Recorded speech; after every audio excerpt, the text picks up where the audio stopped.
हैं। हल्की बारिश की संभावना हो, तेज़ हवाओं के चलने का हो। हालांकि धूल भरी आंधियां चलेंगी, लेकिन उन आंधियों के चलने से टेम्परेचर जो 46 डिग्री पार कर रहा था वो कहीं ना कहीं कम होता हुआ नजर आएगा। और हमने देखा भी है कल शाम जिस तरह से हवाओं का दौर चला और कुछ जगहों पर बारिश भी हुई। हालांकि राजस्थान में देखा जाए तो एक दो जगह ओलावृष्टि भी वहाँ पर हुई थी। और उसी पश्चिमी विक्षोभ के चलते राजस्थान में जो टेम्परेचर रिकॉर्ड तोड़ रहा था, हमने देखा था कि 44 डिग्री के पार अधिकतर जिलों में गर्मी जो थी, वो तापमान जो था वो रिकॉर्ड किया जा रहा था। लेकिन कल शाम के बाद में इस टेम्परेचर में गिरावट देखने को मिल रही है, या यूँ कहा जाए कि विक्षोभ के असर से जो टेम्परेचर छलांग मार रहा था वो धड़ाम से नीचे आता हुआ दिखाई दिया है। आज अधिकतर जिलों के अंदर 40 डिग्री के आसपास टेम्परेचर है। तो वहीं मौसम विभाग ने अभी भी अनुमान जताया है कि 42 डिग्री अधिकतम तापमान वहाँ पर रह सकता है राजस्थान के तमाम जिलों के अंदर। और फिलहाल ये भी जो पश्चिमी विक्षोभ की गतिविधियाँ हैं, चाहे दौसा हो, बारा हो, सवाई माधोपुर हो, इन तमाम एरियाज में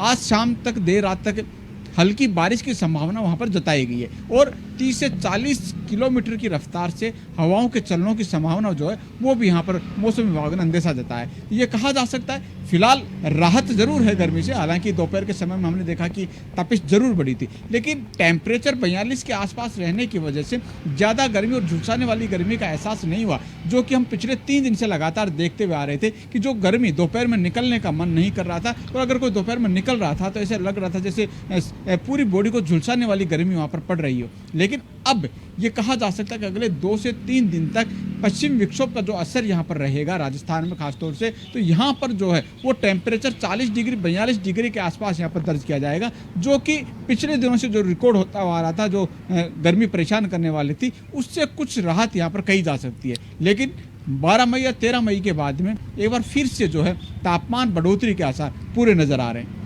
अनिल, 12-13 तारीख के बाद पश्चिमी विक्षोभ को लेकर पहले भी संकेत दिए गए थे।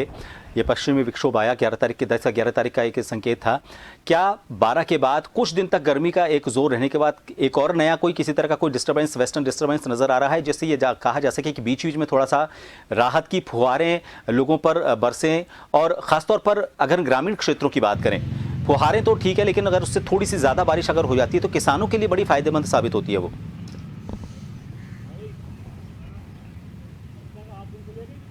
देखिए, बिल्कुल किसानों को उम्मीद होती है कि बारिश हो, बारिश की जो बूंदें वो खेतों पर अगर गिरेंगी तो वहाँ उनको फसल को कहना कि जीवनदायिनी होगी, उनकी फसल के लिए विटामिन का काम वो करेगी। तो ऐसे में किसानों की नज़र होती है। राजस्थान में अधिकतर जिलों में अगर देख लिया जाए तो सिंचित क्षेत्र काफ़ी कम है।